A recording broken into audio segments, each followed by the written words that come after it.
అందరూ ఒక్కసారి కరపత్రాలతో మాటలు కూడా రావట్లేదు సార్.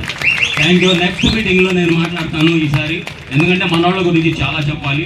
సార్ కూడా మన కోసం అంత దూరం నుంచి వచ్చారు కాబట్టి మా తెనాలి అసోసియేషన్ తరపు నుంచి ప్రత్యేక ధన్యవాదాలు తెలియజేసుకుంటా ఉన్నాం. వారి చేతుల మీదుగా ఇప్పుడే మీరు కూడా మంచి కమిటీలు అవన్నీ వేసుకున్నారు.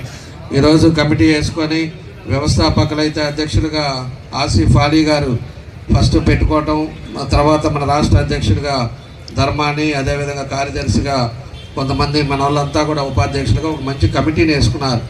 కమిటీలో కూడా మనం ఉండేవాళ్ళు ఎంతమంది ఉన్నారో దాన్ని లిస్ట్ అవుట్ చేసుకొని ప్రతి జిల్లాలో ఎవరికి ఏ సమస్య ఉందో అనేది కూడా మీరు అందరూ కూడా తెలుసుకొని జాగ్రత్తగా అందరూ కానీ ఈక్వలైజ్గా పోయారు అంటే సమస్యలు తప్పకుండా కూడా పరిష్కారం అవుతాయి అనేదే నా ఉద్దేశం అని చెప్పి మార్గదర్శులుగా మీరు మారాలని నేను మనస్ఫూర్తిగా, మీరు చేసే మంచి పనులు వాళ్ళందరికీ మారాలని మిమ్మల్ని అందరినీ కోరుతా ఉన్నాను.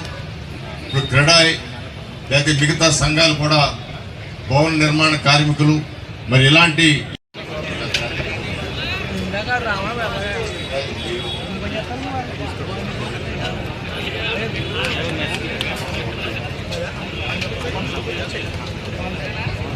దయచేసి అందరూ కూర్చోండి 2 నిమిషాలు.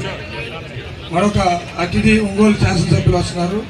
అందువే ఆయన కూడా మనకి సీఎం గారికి లెటర్ ఇవ్వడం జరిగింది.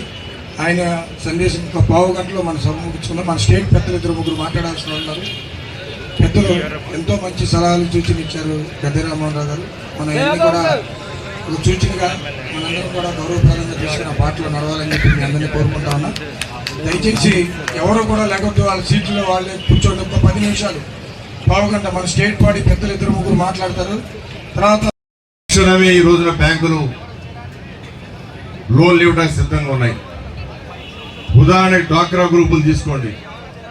మీరందరూ ఒకసారి ఆలోచించండి. డ్వాక్రా గ్రూపులు మహిళలు 1995 సంవత్సరంలో నారా చంద్రబాబు నాయుడు గారు మహిళల యొక్క శక్తి సామర్థ్యాలని దూరదృష్టితో ఆలోచన చేసి వాళ్ళ యొక్క స్వచ్ఛతని గమనించి